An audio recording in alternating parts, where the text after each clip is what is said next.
Hello दोस्तों, welcome to PLTC study again. आज हम लोग बात करेंगे बिरसा मुंडा के बारे में। जी हाँ, एक ऐसा कैरेक्टर, एक ऐसा चरित्र जो ना सिर्फ फेमस है ट्राइबल मूवमेंट के लिए, जो ना सिर्फ फेमस है झारखंड के लिए, बल्कि अब तो केंद्र सरकार ने भी उसका लोहा माना है और आज से पूरे विश्व में प्रत्येक वर्ष 15 नवंबर को जनजातीय गौरव दिवस के रूप में मनाया जाएगा। तो आखिर कौन थे बिरसा मुंडा जिसके नाम पर झारखंड का स्थापना हुआ? कौन थे बिरसा मुंडा जिसके नाम पर झारखंड के रोड्स, झारखंड के मेडिकल कॉलेज, झारखंड के बिरसा एग्रीकल्चर यूनिवर्सिटी, झारखंड के बिरसा जूलॉजिकल पार्क, झारखंड के बिरसा मुंडा एयरपोर्ट और तमाम चीजें आखिर उन्हीं से संबंधित क्यों है?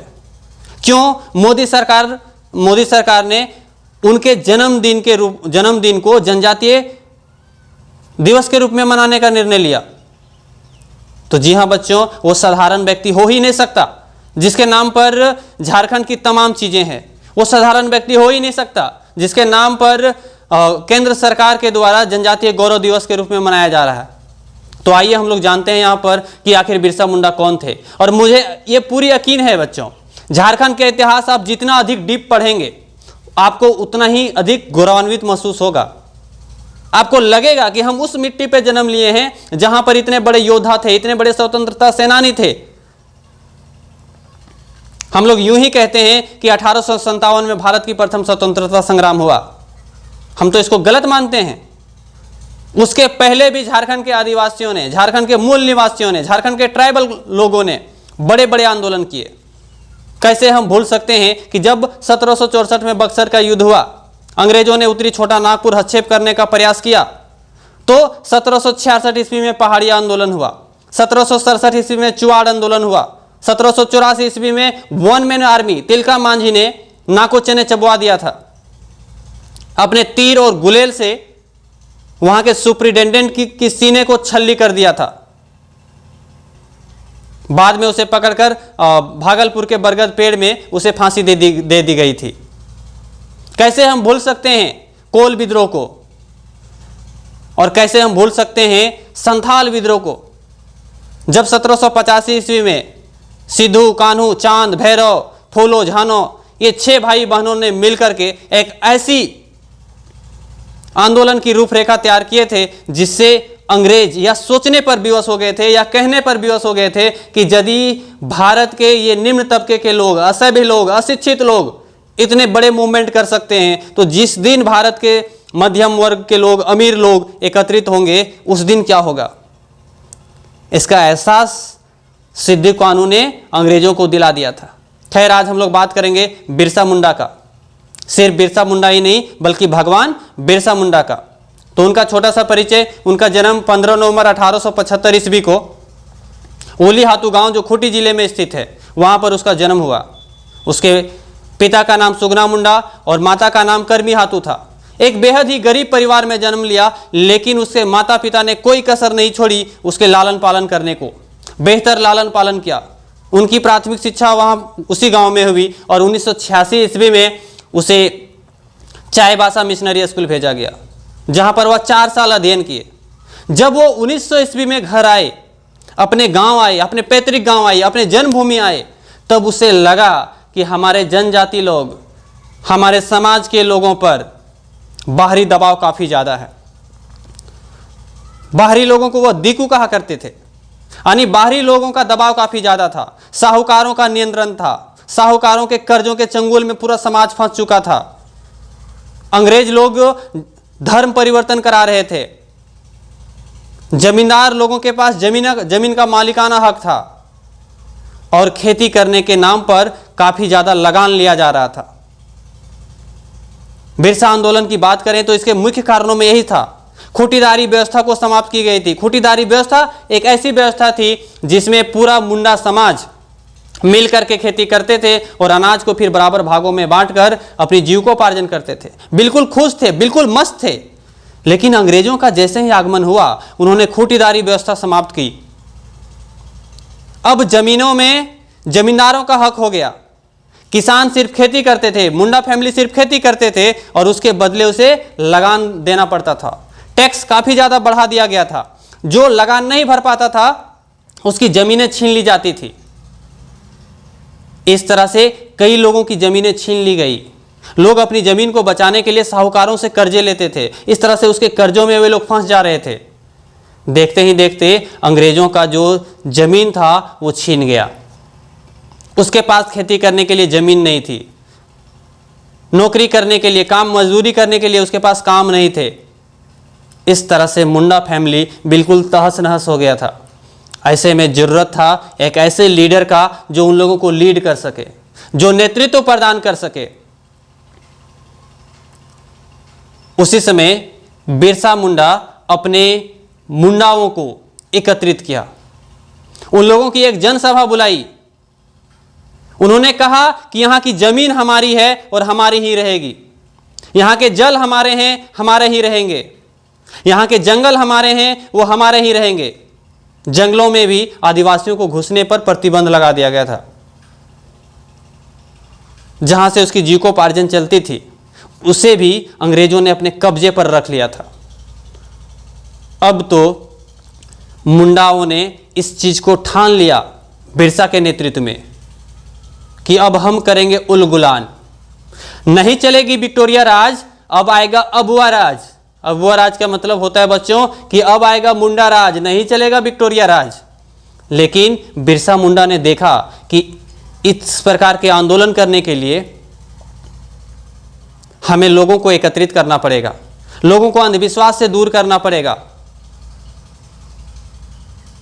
क्योंकि वो बखूबी जानते थे कि हमें यहां पर अंग्रेजों के हथियारों से सामना करना पड़ेगा, अंग्रेजों के बंदूकों से हमें लोहा लेना पड़ेगा।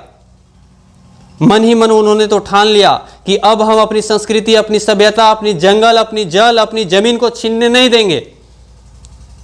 लेकिन 1991 ईस्वी तक जनजातीय समाज में कोई खास जागरूकता नहीं थी। वो बिल्कुल अंधविश्वास के शिकार थे। कई कई पंथों में वो बटे हुए थे। उसी समय चेचक और हैजा और प्लेग, ये 3 बीमारियों का अटैक होता है। आदिवासी लोग समझते थे कि यह देवीय प्रकोप है, शायद हम पहले जन्म में कुछ गलती किए होंगे जिसके वजह से यह हमें बीमारी हुई। वो उसका इलाज नहीं करते थे, उसे लगता था कि इसका इलाज संभव नहीं है।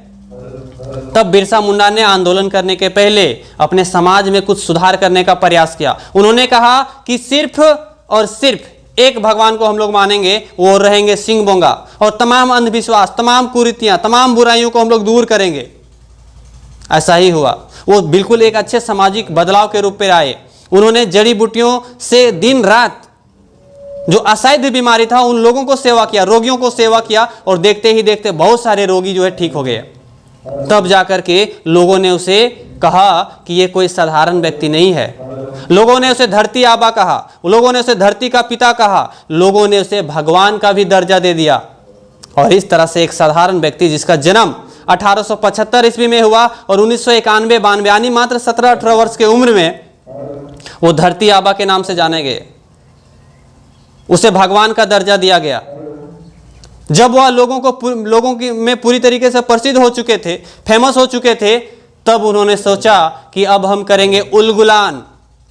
बच्चों, ये उलगुलान सिर्फ एक शब्द नहीं है। उलगुलान अपने आप में उस समय का एक नारा था। उलगुलान का मतलब था अब करेंगे हम एक बड़ा क्रांति, अब करेंगे हम आर पार की लड़ाई। उलगुलान का मतलब ये था। 1895 ईस्वी में शुरू हुआ उलगुलान। और ये जब उलगुलान शुरू हुआ तो अंग्रेज लोग समझ गए कि यदि इस बंदे को हम पकड़ेंगे नहीं तो देखते ही देखते ये आग की चिंगारी जो है बिल्कुल कई गांवों में फैल जाएगी, तब दिक्कत हो जाएगी। तो 1895 में जैसे ही उलगुलान शुरू हुआ तो तुरंत उसे अरेस्ट करके हजारीबाग जेल भेज दिया गया। तो बिरसा आंदोलन का ये जो पहला चरण है वो कोई खास सफल नहीं हुआ था, लेकिन उसे 30 नवंबर 1897 ईस्वी को जैसे ही छोड़ा गया, विक्टोरिया रानी के 50 वर्ष पूरी होने के उपलक्ष्य पर भारत के बहुत सारे कैदियों को छोड़ा गया था, उस समय उसको भी छोड़ा गया। तब जाकर के वो निर्णय लिए जेल से निकलने के बाद कि अब हम लोग यूं ही अंग्रेजों से बदला नहीं ले सकते, उसके लिए हमें एक बड़ी सेना और सुसंगठित सेना बनानी पड़ेगी। मुंडाओं को उन्होंने एकत्रित किया और 6000 मुंडाओं की एक बड़ी सेना खड़ी करी। सबके हाथों में तीर कमान, सबके हाथों में गुलेल, और उन्होंने बताया कि हम पारंपरिक औजारों से ही अंग्रेजों के आधुनिक हथियारों का सामना करेंगे। इसलिए उन्होंने बोला कि हम लोग छापेमारी युद्ध करेंगे, जंगलों में छुपकर युद्ध करेंगे। हमारे जंगल, हमारे जमीन पर जब भी कोई दिक्कू आएगा, हम लोग यूं ही उसको अटैक कर देंगे। और देखते ही देखते यह युद्ध, यह जो आंदोलन था, बिरसा आंदोलन का जो द्वितीय चरण था, वो काफी तेज गति से फैला। अब बिरसा कोई पहचान का मोहताज नहीं था, अब बिरसा भगवान बन चुका था, अब बिरसा अंग्रेजों का दहशत का कारण बन चुका था। और देखते ही देखते कई अंग्रेज, कई दिकुओं, कई साहूकारों, कई जमींदारों को मारा गया। अब कोई भी अंग्रेज अधिकारी मुंडाओं के बस्ती में प्रवेश नहीं कर रहा था, डर से। लोगों में इतनी डर फैल गई कि पटना से बहुत बड़ी सेना बुलाई गई। डेट याद रखिएगा, 28 जनवरी 1998 में यह आंदोलन बिल्कुल पीक पर था, अपनी चोटी पर था। 28 जनवरी 1998 को दिमरी पहाड़ी पर, जहां 6000 से भी अधिक मुंडा लोग एकत्रित हुए थे, उसको चारों तरफ से घेर लिया जाता है और अंधाधुंध फायरिंग की जाती है, जिसमें हजारों लोग मारे जाते हैं। कई लोगों को पकड़ लिया जाता है, उसे घसीट करके जेल भेज दिया जाता है। अन्य दफाओं के तहत उन्हें फांसी दे दी जाती है, परंतु उससे बिरसा मुंडा भाग निकलते हैं। तो अंग्रेजों को लगा कि जिसे मुझे पकड़ना था वही पकड़ पे नहीं आया। अब बिरसा मुंडा कायरों की तरह छुप कर नहीं रहे, वो भूमिगत होकर के युद्ध करते रहे। भूमिगत होकर के अंग्रेजों पर अभी भी खतरा मंडरा रहे थे। तब अंग्रेजों ने 500 रुपये की इनाम राशि जारी की उन्होंने कहा कि जो बिरसा मुंडा को हमें पकड़ने में मदद करेगा उसे 500 रुपये का इनाम दिया जाएगा। उस समय 500 रुपये काफ़ी अधिक था 1998 के समय में। 98-99 में 500 रुपये का मतलब था 5 करोड़ से भी अधिक। आदिवासी समाज के लोगों के लिए यह 500 रुपया कोई सपने से भी कम नहीं था। सपने में भी उसे 500 नहीं आते थे। 10 पैसे, 20 पैसे, 5 पैसे उसके लिए पर्याप्त हुआ करते थे। अब इतनी बड़ी रकम की जब घोषणा हुई तो उन्हीं के साथियों ने,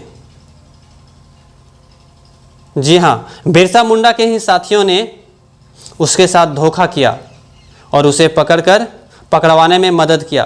तो उसकी गिरफ्तारी 3 फरवरी 1900 ईस्वी को हो गई।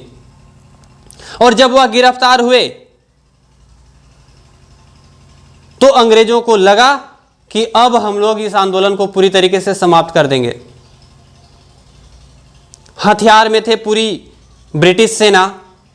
इसके बावजूद लोगों ने, उसके पकड़ने के बाद लोगों ने विरोध किया। रामचंद्र गुहा की एक पुस्तक है, गांधी बिफोर गांधी, यानी गांधी के पहले गांधी। इस पुस्तक को पढ़िएगा तो बिरसा मुंडा के बारे में आपका कॉन्सेप्ट बिल्कुल क्लियर हो जाएगा। अब तो एक मूवी भी आ गई है, गांधी बिफोर गांधी।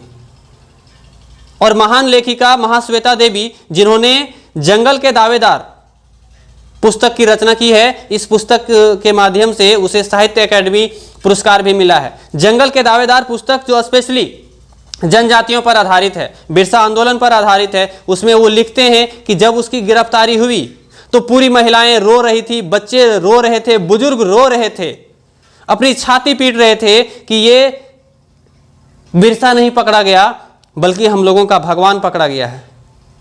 ये बिरसा का अंत नहीं है बल्कि मुंडाओं का अंत है। लोग चिल्ला रहे थे, रो रहे थे और कह रहे थे कि जिसने भी ये सूचना दी होगी, जिसने भी इसे पकड़वाने में मदद की होगी, उसे हैजा हो जाए, वो मर जाए। अपने तरीके से उन्हें बहुत ही कोस रहे थे। परंतु ब्रिटिश सेना ने उसे पकड़ करके रांची जेल में उसे डाल दिया गया। मुंडाओं में निराशा हो गई। बिरसा आंदोलन का अंत हो गया, क्योंकि उनके तमाम साथियों को भी पकड़ लिया गया था। उनके तमाम लोगों को अन्य दफाओं के तहत जेल में डाल दिया गया था। किसी को उम्र कैद की सजा मिली तो किसी को फांसी दिया गया। जेल में ही 9 जून 1900 ईस्वी को 9 जून 1900 ईस्वी को सुबह में 8 बजे, जैसा कि महाश्वेता देवी जंगल के दावेदार पुस्तक में लिखी है, उन्होंने कही है कि सुबह उसे थोड़ी सी खून की उल्टी हुई। अंग्रेज अधिकारियों ने जेल के डॉक्टरों को सूचना दिया। जब तक जेल के डॉक्टर आते वो अचेत हो चुके थे, गिर चुके थे। उसकी नाड़ी को पकड़ा गया तो डॉक्टरों ने उसे मृत घोषित कर दिया गया। उसके मृत्यु के बारे में अलग अलग लोगों की राय है। लोगों को यह भी मानना था कि उसे पॉइजन देके मारा गया, स्लो पॉइजन, धीरे धीरे उसको मारा गया। कुछ लोगों का कहना था कि उसे हैजा से उसकी बीमारी हो गई। लेकिन जैसे भी हो, उसके मौत से झारखंड का एक बड़ा नुकसान हुआ, ट्राइबल मूवमेंट का एक बड़ा नुकसान हुआ, आदिवासियों का एक बड़ा नुकसान हुआ। लेकिन उसके बलिदान के बाद, उसकी मौत के बाद अंग्रेज सोचने पे मजबूर हो गए कि एक मुंडा, वन मैन आर्मी इतनी बड़ी सेना इकट्ठा कर सकता है, तो सोचो कि यदि पूरे मुंडाओं में इस प्रकार की नेतृत्व गुण आई तो हम लोगों को क्या होगा। इसलिए उन्होंने उसके मरने के बाद यह ठान लिया कि हमें आदिवासियों से बच के रहना पड़ेगा। इसलिए उन्होंने उसके फेवर पे काम करना शुरू किया। खूंटीदारी व्यवस्था को खत्म किया गया, लगान को कम कर दिया गया, जंगलों पर उसके अधिकार को दे दिए गए। उसके मृत्यु के बाद 1902 ईस्वी में गुमला को अनुमंडल बनाया गया, खूंटी को भी 1903 में अनुमंडल बनाया गया। और एक बड़ा रिजल्ट 1908 ईस्वी में उसके मृत्यु के 8 साल बाद CNT एक्ट लाया गया, छोटा नागपुर काश्तकारी कानून लाया गया। इस कानून के तहत कोई भी दिकू लोग यानी कोई भी बाहरी लोग जनजातियों के जमीन पर हस्तक्षेप नहीं कर सकता है, उसकी जमीन को खरीद नहीं सकता है, उसकी जमीन पर को जोत नहीं सकता है। तो बच्चों, ये थे हमारे बिरसा मुंडा। जब तक जीवित रहे बहादुरों की तरह लड़ाई किए और मरने के बाद अपने जनजातीय समाज के लिए अंग्रेजों को विवश किए। सोचने पर, मरने के बाद सोचो कि मरने के बाद अंग्रेजों ने जनजातियों के हित में काम करना फिर शुरू किया। इनकी मृत्यु 9 जून 1900 को हो गई, यानी ये पूरी तरीके से 25 वर्ष भी जीवित नहीं रहे थे। लोग ठीक ही कहते हैं कि आप कितना वर्ष जीवित रहते हैं ये मायने नहीं रखता, आप कितने कम समय में क्या कुछ कर जाते हैं ये मायने रखता है। जिस उम्र में लोग खेलते कूदते हैं उस उम्र में वो भगवान का दर्जा लिए अपने कर्मों से। जिस उम्र में 24-25 वर्ष की उम्र में लोग प्रेमी प्रेमिका के चक्कर में रहते हैं, शादी विवाह के चक्कर में रहते हैं, उस उम्र में वो जनजातियों के लिए भगवान बन गए। उस उम्र में वो अंग्रेजों की जो बड़ी सेना थी उससे टक्कर लेने के लिए तैयार हो गए। तो थैंक यू दोस्तों। हम नमस्कार करते हैं उस माता पिता को जिन्होंने बिरसा जैसे लोगों को जन्म दिया। Thank you.